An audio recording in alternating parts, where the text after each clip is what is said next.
Let me just get my bag for this next one. So, Jarvis Juice Landry signs a 1 year, $3 million guaranteed. It's another three in incentives with the New Orleans Saints. If you don't know me, you should know that Jarvis Landry is my favorite player. Yes, I know it's weird. Don't judge me. Um, I am excited because the Saints have done a lot this offseason, especially in the wide receiver room, bringing in Jarvis, bringing in Chris Olave. So now that the number one target is no longer Marquez Callaway, obviously Michael Thomas is back. I'm excited for the Saints. Oh, and they also have Jameis Winston. I feel like at some point this offseason, I'm going to dislike the Saints just because of how much you're hyped for them and how annoying. Oh my God, they're winning. Even though I'm winning also the hyped NFC for them. South. They're winning the NFC South. I don't care. Put They that on the sweep clip the and make Bucks it go every viral. year. They've swept them the past 3 years. And now just adding in Olave, the Jarvis. Shoot, what was there? Didn't they have another? Tyrann Mathieu I was thinking of another pick. on offense. No, another draft pick. I can't remember. Trevor Penning, the tackle. Yeah, good. He's a great tackle. Thank you. I knew his tackle. I couldn't remember his name. And then Tyrann Mathieu. My God, this team is stacked. Sure, people be like, oh, but Jameis Winston. When Jameis had clear vision and no true wide receiver, he was great last year. Maybe he didn't put up that many yards, but he was efficient, did exactly what Sean Payton wanted him to do in that offense. And now that he has Michael Thomas, a top 5 wide receiver, let's not forget Chris Olave, a rookie first-round pick, and Jarvis Landry, who is getting on the older side, but still provides a lot of veteran leadership and good play on the field. Just not when you have an injured Baker Mayfield throwing to you the whole season. I think we talked about this in a previous episode, how excited we are for Jameis even before this signing and even before the draft. Like I think he was top 3 in EPA per play last year, as you said, with no talent whatsoever out wide. Marquez Callaway. And even when he was in Tampa and he threw all those interceptions that we remember, he was still uber efficient. Even then, he was like top 12 in EPA per play. Even as interceptions hurt EPA per play the most among statistics. Now he has surgery, Chris Olave, Michael Thomas back, Jarvis Landry, an improved offensive line. Trotman. Better health at running back as well. That one was a joke. I know people think he's good, so I really don't know. But yeah, this Jarvis Landry signing in itself isn't too exciting. Isn't the biggest thing. I love it, but you know what I mean. In the grand scheme of things, not the biggest thing. Yes. Right. What I'm most excited for is that it moves Michael Thomas, if he's healthy, which he should be, back in the more traditional X receiver role where he's running routes downfield. You know, everybody calls him slam boy and all that stuff, but that was because of. But Drew Brees' deteriorating arm strength. Without Brees, he can go back to running deep routes, especially with, Jameis Winston of all players. His percentage of snaps run from the slot from his career was 12.9% in his rookie year. It increased to 22.8%, then 31.1% and 31.3% in his last 2 years with Brees. So if that doesn't say, they should probably keep it around the 22 range. Right. And sure, he was very efficient even while running those slot short routes every year. He had greater than 2.0 yards per route run in every single season, even in his injury-filled 2020, but he has no touchdown season. He's efficient no matter where he is, but getting him out wide where he's actually going down the field will be better for the team, better for the quarterback, everybody in general. And like Drew Brees had an average depth target of 8 or better every year from 2008 to 2015.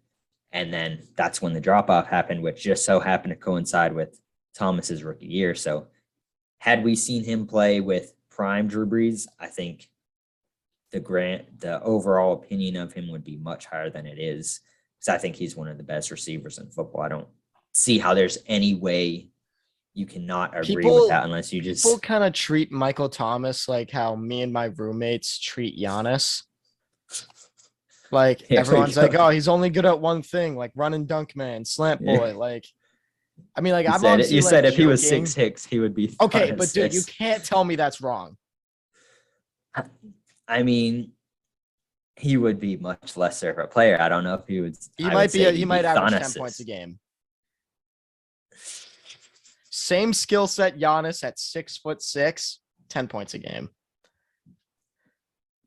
But yeah, I do like that agreement. How like people do the same thing with if Steph Like Curry didn't have his 3-point shot, or yeah. Yeah. Or like, oh, Anyways, if you put Michael Thomas out wide, like blah blah, like nah, bro, he's elite for a reason. He right, just wasn't like, able to run legit routes because, as we'll get to in a second, noodle arm Drew Brees couldn't and throw. like if you're so great at something, why stop? Like sure, I said I would rather have him out wide, but he was dominating regardless. So like it's not broken, it just could be improved. Oh yeah, But and as we mentioned with the receivers, like throughout his entire time in New Orleans, besides his rookie year when he had Brandon Cooks opposite him, the best receiver Thomas ever played with was a 32-year-old Ted Ginn. It's like all the attention was on him. What is that? I never face even for? realized that. Like Traquan Smith never did anything. He had 1 year with Willie Snead, which whatever.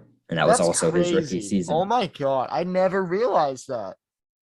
So Does all Emmanuel the Sanders attention count? was on him. I mean, he was only there in 2020 when Thomas only Oh, played yeah, 7 yeah. games, and he was also like 33 years old at the time. So But he probably would have been better than Ginn, but it's the same story, really. So he had to carry the full load himself now that he has Olave and Landry, and even an improved Callaway, who got more polished as last season went on. Sure, whatever. But when he's playing the number 4 role and Adam instead of the Troutman, number don't 1 role. worry. Also, I wanted to mention, since now they brought in Jarvis Landry from LSU, Tyrann Mathieu from LSU, do you think they would go down that well again and get Odell Beckham Jr. as a luxury signing? No, I think the receiver room's too stacked. But I mean, I don't either. But like, I actually wouldn't like that, to be honest, because I want Odell on a team where he's the number 2. I agree. But if there was any place where he would be willing to sign a cheap deal to go back home with his best friend, it would be there. I don't think it happened, but it would be fun just for the novelty of it all. Maybe not on field, it wouldn't be as pretty, but like I know what you're saying. Anyways, That would be cool. Speaking of noodle arms, Drew Brees wants to make a comeback. My answer, I'm looking right into my camera. No, don't do it. I don't know how old you are. It's like 40, 49. That's a lie. I'm kidding. Just because you sucked on NBC in every aspect of broadcasting doesn't mean you have to come back to the NFL. Football players have to learn that there's other things in football in life. Drew Brees, you suck now. You're a Hall of Famer. Don't come back. Quit broadcasting. Do something else. I want to see Jameis Winston succeed and actually have Michael Thomas and Jarvis Landry and Chris Olave and Alvin Kamara and Adam Troutman have someone with a legit arm throw them the football. Someone who can throw it over 20 yards, preferably 50 plus yards. Who can do that? Jameis Winston. Taysom Hill. No. Who can't do that? Drew Brees. Thank you. Listen, that was lovely. Everybody give him a round of applause. But I thought it was really funny how you just started by saying no, because on my Google Docs notes under the Drew Brees heading, I have 2 letters, N-O. That was all I put. I respect it so much. He can't come back. And I don't think it was really serious. I don't think, one, that he would commit to that. 2, I don't think they would bring him back even if he was. We saw how washed he was, especially in that Tampa Bay playoff game. I would say even Winston was better when Brees was still active, let alone now, how we've discussed how he's improved. Yeah, and it would ruin everything. Yeah, it would. It would ruin team chemistry because they'd be like, Oh, great. Now I have to run slants every play. It would literally be like Madden, like slant, slant, slant, flat. If I was Chris Olave, I'd be like, I'm not doing this. I'm going to the USFL. I'm going to the XFL. There's probably better quarterbacks in the USFL than Drew Brees at this point. And no shade to him, but like, No, he's in a Hall of 2022, like, He's a Hall of Famer, but like, my God, he is like Chris Paul. Think about that. You know how like Patrick Bev is like, we're playing Patrick Beverly right now, being like, oh, you know how like he's like, oh, he can't guard anyone. He's too old. That's us with Drew Brees. Like, oh, he can't throw the ball over 20 yards. He's too old. He's got no arm. We are playing the Patrick Beverly instigator role right now. And I am proud to do so because I love Patrick Beverly. But as everyone should. Yeah, he's like not fun to watch, but he's fun to watch. You know, it's like he's so boring, but he's not. As someone who is a hustler at heart when playing basketball, Me I too. cannot not appreciate him. You know, I don't think I have like a legit take on Breeze. I think I just genuinely would hate to see him on a football field. I just laughed. Like I said, like I don't think it's gonna happen, so I'm not even going. You know, you to, put in this like, quote, but like, is there a point? I just I'm not saying anything bad about you. I'm just saying, like, is there even like we already did our despite thing. speculation from media about my future this fall. Like No one wants you to work for NBC because you suck. We don't want to see you play football again because you suck. Go focus on business and philanthropy. Oh, I don't even know what pickleball is. I do, but like, why is that in the quote? Senior golf tour. Yeah, we know you're a senior at this point. Go get your discount at McDonald's. Coach your kids. Do that, definitely. Or all the above. No, that wouldn't even make physical sense to work at NBC and play football. Whatever. All right, I'm done. I don't want to talk about it anymore.